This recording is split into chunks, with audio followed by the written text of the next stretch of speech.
News tech অসমৰ আমাৰ আজিৰ এই বিশেষ অনুষ্ঠান মনৰ বতৰালৈ আপোনালোক সকলোকে স্বাগতম জনাইছোঁ। আমি আজি আহি উপস্থিত হৈছোহি তেজপুৰ বিহগুৰি পিঠাখোৱাৰ এগৰাকী বিশেষ শিল্পীৰ ওচৰত। সেইগৰাকী শিল্পী মোৰ বাল্যবন্ধু আৰু আমি একেলগে পঢ়িছিলোঁ এটা সময়ত তেজপুৰ মহাবিদ্যালয়ত। আজি তেওঁৰ ওচৰত আমি উপস্থিত হৈছোহি তেখেতৰ মনৰ বতৰা জানিবৰ কাৰণে। তেখেত এগৰাকী নাট্যশিল্পী, বিভিন্ন ভ্ৰাম্যমান নাট্যগোষ্ঠীত তেখেতৰ বলিষ্ঠ অভিনয়েৰে নিজৰ পৰিচয় দাঙি ধৰিবলৈ সক্ষম হৈছে। এয়া মোৰ বাল্যবন্ধু ধৰ্মেন্দ্ৰ নাথ। নমস্কাৰ। ধৰ্মেন্দ্ৰ, আমি হায়াৰ ছেকেণ্ডেৰী তেজপুৰ কলেজত একেলগে পঢ়িছিলোঁ। তেতিয়া গম পাইছিলোঁ উৎপাত কৰিছিলোঁ আৰু তেতিয়া জানিছিলোঁ তুমি গান গাইছিলা। তুমি হঠাৎ কেনেকৈ নাট্য কৰ্মী কৰিলা, তুমি নাটক কৰিবলৈ আৰম্ভ কৰিলা, কেতিয়াৰ পৰা কৰিলা আৰু যথেষ্ট ভ্ৰাম্যমান জগতত তুমি খলকনিৰ সৃষ্টি কৰিলা। পিছত কথাটো গম পাই পেলাই মই অভিভূত হৈছোঁ আৰু ধৰ্মেন্দ্ৰটো গানহে গাইছিলে। সঁচা কথা আচলতে, কিন্তু প্ৰথমে মই তোমালোকক ধন্যবাদ জনাইছোঁ। নিউজ ট্ৰেক আছামৰ সমূহ কৰ্মকৰ্তা বিষয়ববীয়াক মই মোৰ ফালৰ পৰা শ্ৰদ্ধা নিবেদিছোঁ আৰু তোমালোকৰ জৰিয়তে মই অসমৰ ৰাইজক মোৰ সেৱা জনাইছোঁ। যিসকল ভ্ৰাম্যমানৰ মানে দৰ্শক, সেই দৰ্শকসকলক বিশেষকৈ মই একদম শতকোটি প্ৰণাম জনাইছোঁ। এই বছৰ তেখেতসকলৰ কাষলৈ যাব পৰা নাই, গতিকে এতিয়া কথা হ'ল নাট্য জগতলৈকে প্ৰথমে মই গান গাইছিলোঁ। সৰুৰ পৰা গান গাইছিলোঁ আচলতে। তেজপুৰ মহাবিদ্যালয়ত পঢ়ি থকা আগতে চন্দ্ৰশৰ্মা হাইস্কুলত পঢ়ি থাকোঁতে মই কলাগুৰু সংগীত মহাবিদ্যালয়ত কণ্ঠ সংগীত শিকিছিলোঁ। আৰু তুমি চিনি পাবা গৌতম শৰ্মা, গতিকে সেই তেতিয়া কলাগুৰু সংগীত মহাবিদ্যালয়ত ভোকেল শিকিছিলোঁ। ভোকেল শিকি তেনেকৈ হৈ গ'ল। তেনেকৈ থাকি হেৰি মেট্ৰিক দিয়াৰ পিছত, মেট্ৰিক পৰীক্ষা দিয়াৰ পিছত কিছুদিন তেতিয়া মানে হেৰি হয়তো ৰিলেক্স হয় আৰু কোনো পঢ়া শুনা নাই, একো নাই। তেতিয়া গাঁৱতে ল'ৰাকেইটাও মিলি পেলাই বোলো আমি নাটক কৰোঁ, নাটক কম্পিটিশ্যন কৰিম।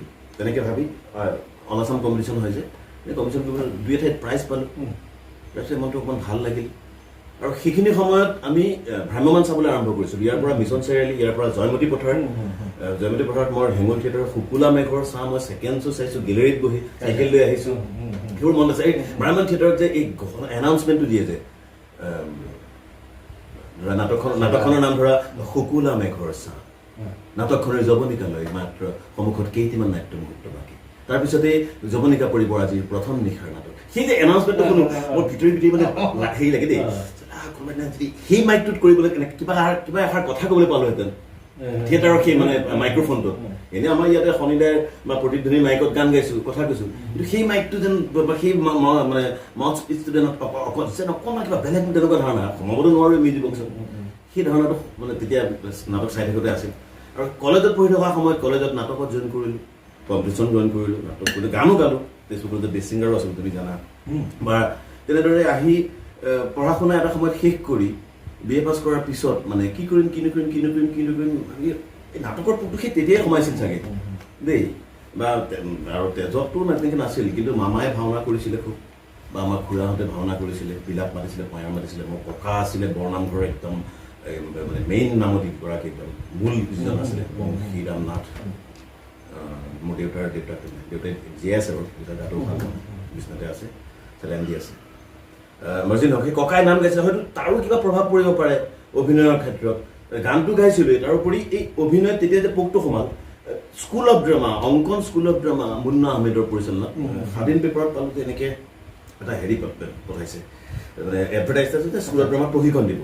কি কৰিম প্ৰশিক্ষণ, মানে 1 বছৰীয়া প্ৰশিক্ষণৰ কাৰণে এডমিশ্যন লৈছিলে ন? প্ৰশিক্ষণ লৈছিলোঁ স্কুল অফ ড্ৰামা।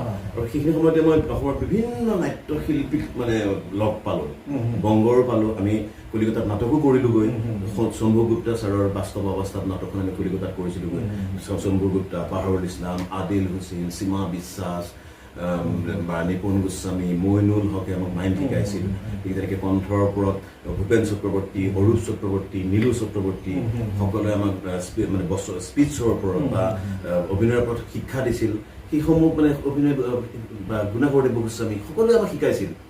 সেইবোৰ পঢ়ি পঢ়ি মানে এক বছৰ যেতিয়া নাটকৰ লগতে জড়িত থাকিলোঁ, পাছ কৰাৰ পিছত মই ভালকৈ পাছ কৰিলোঁ। মনে নাই ক'লে যে তুমি আমাৰ স্কুলত তোমাৰ থাকি যোৱা, তুমি চিলড্ৰেনৰ ইনষ্ট্ৰাক্টৰ হৈ থাকা। চিলড্ৰেনৰ ইনষ্ট্ৰাক্টৰ হৈ থাকিলোঁ 4 বছৰ।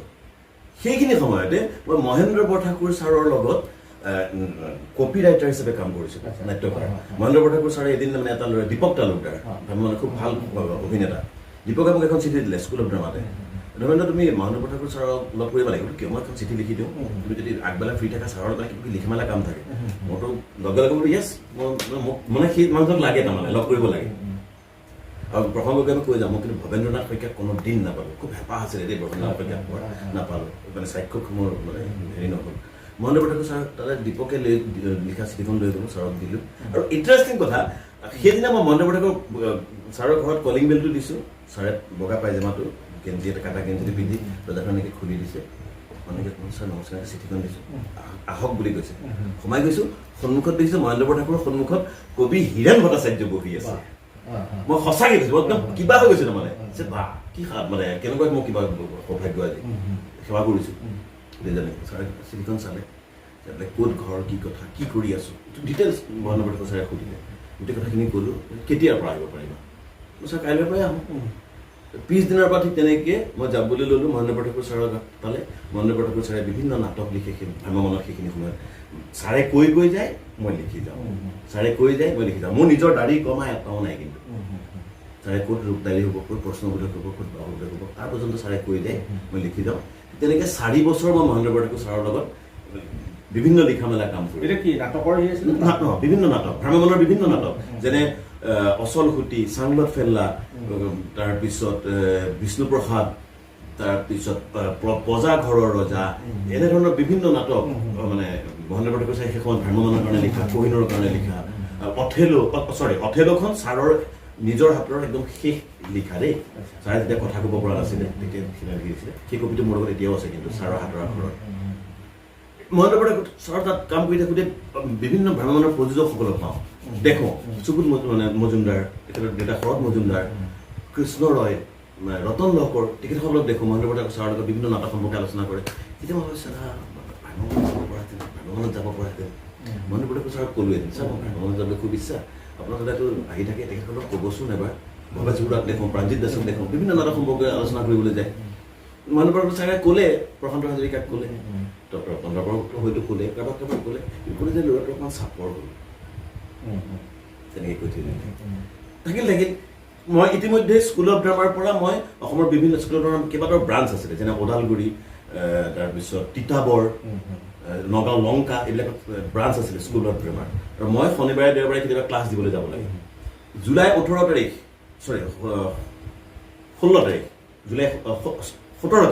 17 তাৰিখে মোৰ শনিবাৰ, 17 তাৰিখে ক্লাছ আছে মোৰ তিতাবৰত। দেওবাৰে মোৰ ক্লাছ হ'ব, মই শনিবাৰে ইয়াৰ পৰা যাম। স্কুলত ধৰা মুন্না দাই টিকেটটো কাটি দিয়ে, মোক টিকেট লৈছোঁ। তেতিয়া অনুপ হাজৰিকা, পাকিজাবাৰ গিৰিয়ে, NSDৰ তেওঁ স্নাতক। সেই বছৰ পাকিজা বেগম ভ্ৰাম্যমানত আছে, হেঙুলত আছে মানে। তাৰ আগতে কিন্তু হেঙুলৰ সেইখন নাটক, সেই বছৰৰ শ্ৰেষ্ঠ নাটক অচল সুঁতি, মোৰ হাতৰ আখৰেৰে মই লিখা চলি আছে তাত। অনুপ দাই মোক তুমি তিতাবৰ গৈ আছা, হয় দুটা, তুমি হেৰি হেঙুলত এটা ল'ৰা লাগে, সোমাই আহিবাচোন। আজি দেখোন 18 তাৰিখ হ'ল, 1 জুলাইত ৰিহাৰ্চেল আৰম্ভ হৈছে। ৰিহাৰ্চেলটো 18 দিন। হেঙুলৰ ৰিহাৰ্চেল তিতাবৰ মৰিয়নিত হয়, তিতাবৰৰ পৰা মৰিয়নিত তাৰমানে বেছি দূৰ নহয়। তাৰপিছত মোক ক'লে তুমি পাৰিলে সোমাই আহিবা, আৰু বুঢ়ীও আছে, মানে অনুপ দাই বাকী যাবাক বুঢ়ী বুলি মানে, বুঢ়ীও আছে। তাৰপিছত মই চিন্তা কৰি চালোঁ, চাওঁচোন 18 দিন হ'লেই কিনো হ'ব এতিয়া। তথাপিতো ক্লাছ কৰি থাকিলেও তোমালোকৰ মৰিয়নিৰ কোনোবা আছে নেকি? হয় ছাৰ, মই আছোঁ। মোক মৰিয়নিলৈকে লৈ যাবাচোন আজি, মই ৰাস্তাটো চিনি নাপাওঁ। এই ধোদৰ আলিয়েদি মই তিতাবৰৰ পৰা মৰিয়নি গ'লোঁ, পৰিজয় চেতনত। মৰিয়নিত নামি হেঙুল থিয়েটাৰলৈ গ'লোঁ। প্ৰশান্ত হাজৰিকা নাই, ছেক্ৰেটাৰীয়ে মোক বহিবলৈ দিলে, কিন্তু সেই মুহূৰ্তত ষ্টাফটো দেখি মই আচৰিত হৈ গ'লোঁ। সেই বছৰৰ মানে ষ্টাফটো সুৰেণ মহন্ত, ৰাজীৱ গোস্বামী, মিহিৰ জ্যোতি বৰুৱা, মৃদুল চুতীয়া, সৰুকণ বৰা, তাৰপিছত ৰামেশ্বৰ হাজৰিকা, চিমি গোস্বামী, পাকিজা বেগম, তাৰপিছত পবিত্ৰ বৰুৱা, আমাৰ মিণ্টু, দীপক নাথ। তাৰপিছত শেষত মই 18 নম্বৰ দিনা গৈছোঁ। মই প্ৰধান ছেক্ৰেটাৰী অনন্ত বৰাই কৈছে, দাদা নাই, যোৰহাট গৈছে, ৰেষ্ট লোৱাচোন।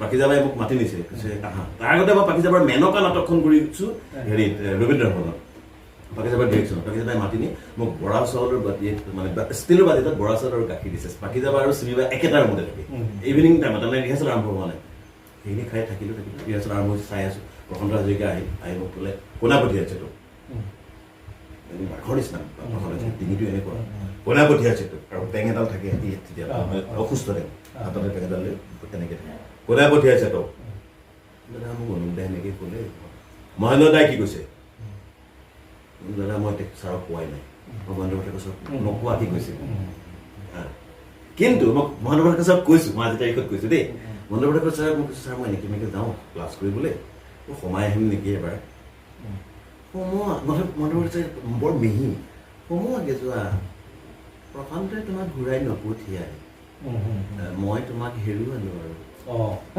একদম মানে ভগৱান শপত গ'লো কোনে বোলে এনেকুৱা মহেন্দ্ৰ দাই কি কৰে ৰাতিটো থাকচোন ইয়াত থাকিবলৈ জেগা দিম ৰাতিপুৱা থাকিম ৰিহাৰ্চেল তেওঁলোকৰ অলপমান ৰাতিপুৱা উঠিলোঁ উঠাৰ পিছত তেওঁলোকৰ ৰাতিপুৱা ৰিহাৰ্চেল যেতিয়া আৰম্ভ হৈছে 11টামান বজাত ষ্টেপুল মৰা এটা চিন প্ৰশান্ত হাজৰিকাই মোক কৈছে এই ইয়াতে এই চিনটো চা ৰফিকুল নামৰ এটা কেৰেক্টাৰ আছে চাইছোঁ মোৰ আখৰ মই কেইদিনমানৰ আগতে লিখি পঠিওৱা মানে মহানগৰ ছাৰ ঘৰত অচল খুটি ৰফিকুল কিমান পৰা চা মই সেই চাওঁতেই তাৰমানে ইতিমধ্যে ৰফিকুল কেৰেক্টাৰ মই মুখস্থ কৰি পেলালোঁ আৰু সেইটো সময়ত মানে সঁচা থাকলে একদম পকৰ নিচিনা হৈ আছিলোঁ মনত আছে গোটেই কাহিনীটো মনত আছে মই ৰফিকুল কেৰেক্টাৰটো মনত আছে ৰফিকুল ডাইৰেক্টখিনি পঢ়ি মই মুখস্থ কৰি 2-3বাৰ পঢ়ি মুখস্থ কৰিলোঁ এটা সময়ত মোক মাতিলে আহ কৰ সুৰেন্দা চিনটোত থাকিব লাগে সুৰেন্দা ৰাজীৱ গোস্বামী আৰু মই সুৰেন্দাক প্ৰশান্ত হাজৰিকা কৈছে সুৰেন্দ্ৰ ইয়াত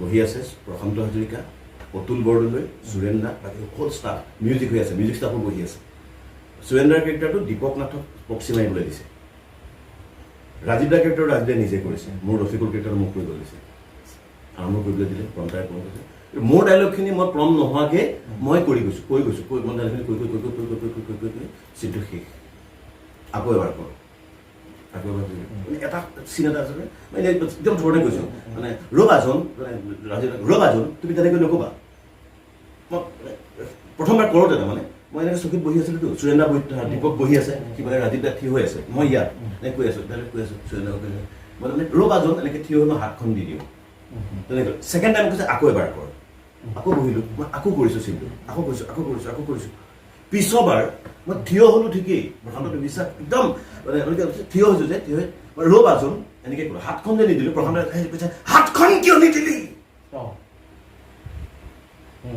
একদম এতিয়া যদি পাকিজা বাহঁতৰ সীমা বাহঁতৰ Mridul da Rajib da Mihirjyoti Baruah Ratan Das musician music director তেওঁলোক যদি আছে তেওঁলোকৰ চাগে মনত যদি অকণমান ৰিকল কৰি মনত পৰিব চাগে সেই চিনটো সুৰেন্দ্ৰ বাৰু নাই তেওঁ স্বৰ্গত আছে ৰমেশ্বৰ দা আছে হাতখন কিয় নিদিলি এনেকৈ মই থকমত খাই বহি গ'লোঁ কণ্টিনিউ কৰ চিনটো কৰি গ'লে কৰি শেষ গ'ল ৰিহাৰ্চেল শেষ হ'ল আবেলি মই বোলো দাদা মই কি কৰোঁ থাকিব লাগে তেতিয়াও মই যাব লাগিব আৰু নাথাকিলেতো মই নাইট চুপাৰতে গুচি যাওঁ প্ৰশান্ত হাজৰিকাই কৈছে তই আজি গ'লে কেতিয়া আহিব পাৰিবি সেইদিনা সোমবাৰ ৰাতিপুৱা তাৰমানে শনিবাৰে মই ক্লাছ কৰিলোঁ ৰাতিটো শনিবাৰে থাকিলোঁ দেওবাৰৰ দিনা ইণ্টাৰভিউ দিলোঁ দেওবাৰ দিনা আবেলি আজি গ'লে কেতিয়া আহিব পাৰিবি মই বৃহস্পতিবাৰে আহোঁ নালাগে শুকুৰবাৰে আহিম পইচা পাতি কথা কিহৰ পইচা কৈছে কিহৰ পইচা ইয়াত চম্পক মৃদুল চবেই এনেই কাম কৰি গৈছে তো কাম চাই পইচা দিম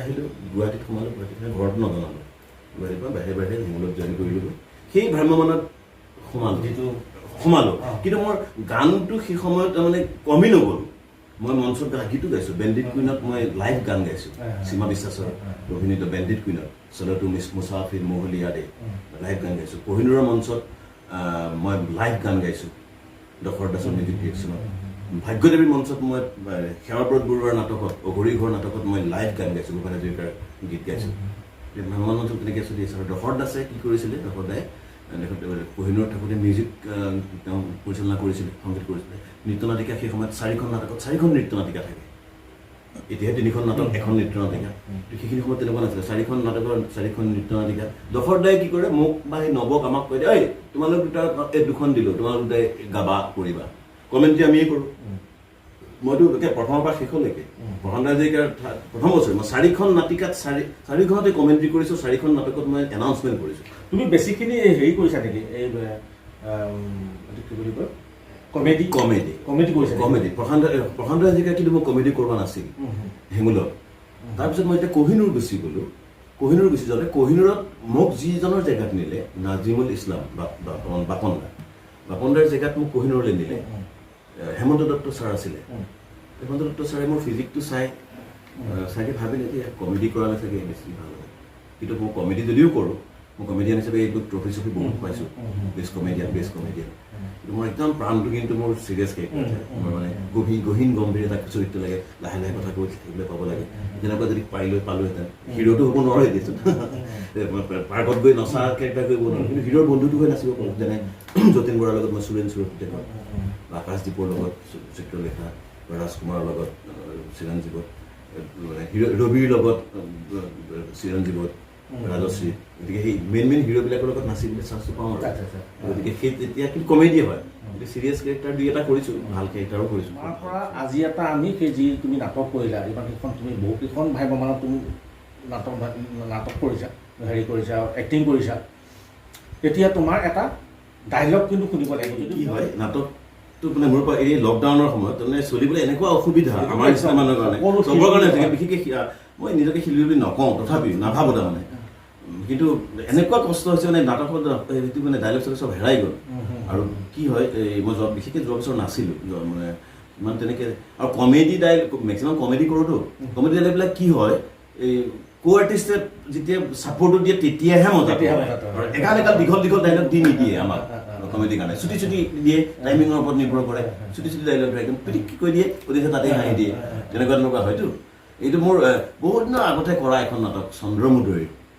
অনুনাদ ভ্ৰাম্যমানত কিন্তু নাই কৰা নাছিলোঁ মই হেৰি কৰিছিলোঁ MS আৰ্ট কৰিছিলোঁ বৰ ভাল লগা ডাইলগ এটা মোৰ আজিও মনত আছে মানে ছোৱালীজনী পথভ্ৰষ্টা হয় একে বন্ধু সি কলেজত পঢ়ি থকা ল'ৰা এটা সি গাঁৱলৈ যেতিয়া ছুটীত আহে তাৰমানে আহি পেলাই গম পায় যে তাইৰ লগৰ ৰেণু নামৰ ছোৱালীজনী পথভ্ৰষ্টা হৈছে সি গৈ পেলাই মানে সোধেগৈ নবীন তাৰ নাম নবীনকে সোধেগৈ ৰেণু তোৰ কি হৈছে তই কিয় এনেকুৱা হ'লি তেতিয়া তাই কয় আৰু যে আচলতে অভাৱৰ কাৰণে মই আমুকে কৰিবলগীয়া তামুক কৰিবলগীয়া তামুক কৰিবলগীয়া তেতিয়া সেই নবীনে এষাৰ বৰ ধুনীয়া সংলাপ কৈছিল পূজাৰ শেষত নদীত পেলাই দিয়া প্ৰতিমা দেখিছ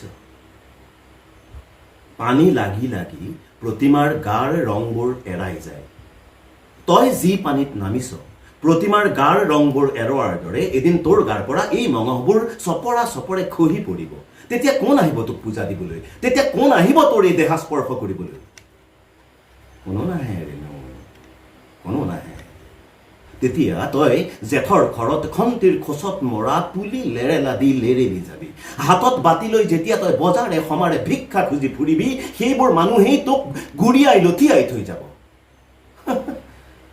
সিহঁতে তোক কিয় মৰম কৰে জানো কিয় তোক পিন্ধিবলৈ এই ধুনীয়া শাড়ীবোৰ দিয়ে জানো কাৰণ সিহঁতৰ সময়ত তোৰ গাৰ পৰা এই শাড়ীবোৰ খুলি লৈ যাব পাৰে কাৰণে পেটৰ ক্ষুধাৰ বাবেই তই আসুৰিক ক্ষুধাৰ বলি হলি তোৰ ক্ষুধা হৈছে বাটে ঘাটে ঘূৰি ফুৰা লেলা চেপেটা খাবলৈ নোপোৱা কুকুৰৰ লেলাৱতিত লাগি থকা ক্ষুধা আৰু সিহঁতৰ ক্ষুধা হৈছে পৈশাচিক ক্ষুধা বাঘৰ জিভাত ওলমি থকা পৈশাচিক ক্ষুধা খুব হৃদয়স্পৰ্শী এটা সংলাপ খুব ভাল লাগিলে কিন্তু আমি যে সেই হায়াৰ ছেকেণ্ডেৰীত পঢ়ি থাকোঁতে যে যিজন ধৰ্মেন্দ্ৰক পাইছিলোঁ গান গোৱা ধৰ্মেন্দ্ৰ তোমাৰ পৰা এটা গানৰ কলি আমি শুনিম আজি ৰ'বা তাৰ আগতে গানত শুনিবা বাৰু অসমৰ ৰাইজৰ মানে একদম চমুকৈ মই মানে কৈছোঁ তোমালোকৰ থৈ দি কৈছোঁ যে মই লকডাউনত মানে কি কৰি থাকিলোঁ মই গাঁৱৰে মই সেই তুমি কৈছা যে গানটোতো নোহোৱা হৈ নগ'ল গানটো আজি থাকিলেই সেইখিনি সময়ত জ্যোতি সংগীত আৰু তেজপুৰৰ শিল্পী মানে তেজপুৰৰ মানে সংগীত ভাল পোৱা এজন মানুহ হিচাপে তাৰমানে জ্যোতিৰে চিৰ জ্যোতিষ্মান ৰাভাৰ আভাৰে চিৰ অম্লান এই দেশ তাতে শোণিতপুৰৰ গতিকে মোৰ জ্যোতি সংগীত বিষ্ণু সংগীত হয়তো আমাৰ শোণিতপুৰৰ প্ৰতিজন গ্ৰন্থশিল্পীৰ প্ৰতিজন নাটক কৰা মানুহৰ প্ৰতিজন সংস্কৃতিবান মানুহৰ একদম কাণত এতিয়াও বাজে প্ৰতিটো জ্যোতি সংগীতেই প্ৰতিটো বিষ্ণু সংগীতেই গতিকে মই কি কৰিলোঁ গাঁৱৰে প্ৰায় 11টামান ল'ৰা ছোৱালী গোটাই ল'লোঁ প্ৰথমে 4টা আছিল গতিকে গোটাই লৈ মই মোৰ ঘৰত সোমবাৰে বেলেগত কৰোঁ, মঙলবাৰে মোৰ ঘৰত কৰোঁ, বুধবাৰে বেলেগত এদিন এনেকৈ কৰি কৰ্মশালা ঠিক নহয়। মই মানে অকণমান এই ক্লাছিকেল শিকিছিলোঁ যে, এই ক্লাছিকেলখিনিও অকণমান টাচ দি দিওঁ, চাৰেগামা পাধানিচাখিনি অকণমান টাচ দি দিওঁ, তাৰপিছতে মই জ্যোতি সংগীত বা বিষ্ণু সংগীত এটা সিহঁতক উলিয়াই লওঁ, শিকাওঁ। একেটা গীততে মানে সৰু সৰু ল'ৰা ছোৱালীটো একেটা গীত মই দুদিনমান মই এইটো শুনিছিলোঁ তুমি কিবা শিকাই আছা, নাটক শিকাই আছা বুলি ভাবিছিলোঁ। নাটক নহয় ন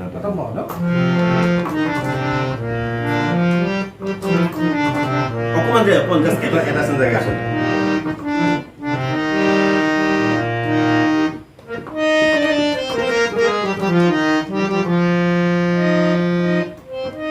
জ্যোতি সংগীত এটাকে অকণমান গুণগুণাইছোঁ দেই। সেউজীয়া সেউজীয়া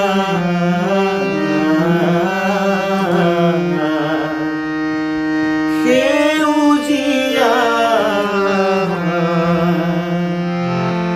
সেউজীয়া নানি কৰিলে গছৰ শাৰী সেউজী গছতে সোণৰ গুটি সেউজী গছতে সোণৰ গুটি লাগে হীৰা ফুলে মানে পোহৰ চাকি সেউজী গছতে সোণৰ গুটি সেউজীয়া সেউজীয়া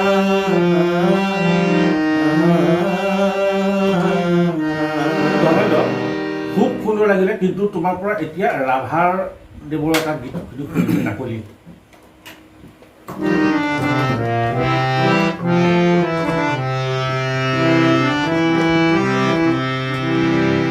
মোৰ জীৱনৰ আকাশতে ইন্দ্ৰধনু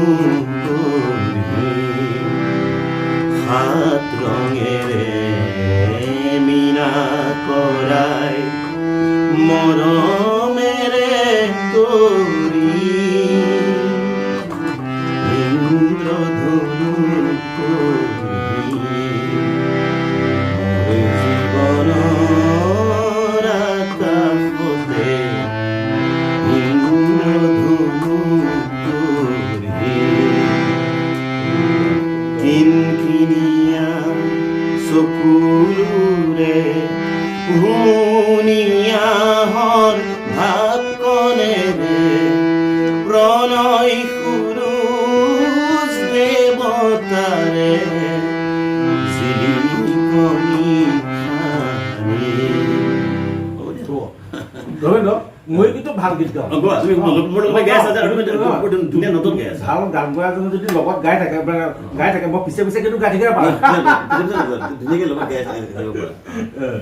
আচ্ছা, এতিয়া তুমি বাকী কোৱাচোন যে তুমিতো মাজতে তোমাক দূৰদৰ্শনটো দেখিলোঁ, টিভি চিৰিয়েলটো দেখিলোঁ, মানে টিভি চিৰিয়েল কৰিছিলা? টিভি চিৰিয়েল কৰিছোঁ মানে কি হয়, ভ্ৰমণ এপ্ৰিলৰ ধৰা 13 তাৰিখে ভ্ৰমণ শেষ হয় বা 12 তাৰিখে শেষ হয়, 13 তাৰিখে ঘৰ পাওঁ। এই বিহুৰ কেইদিন 13 প্ৰায় 7 বিহুলৈকে ঘৰতে থকা যায়। তাৰপিছত গুৱাহাটী গুচি যাওঁ।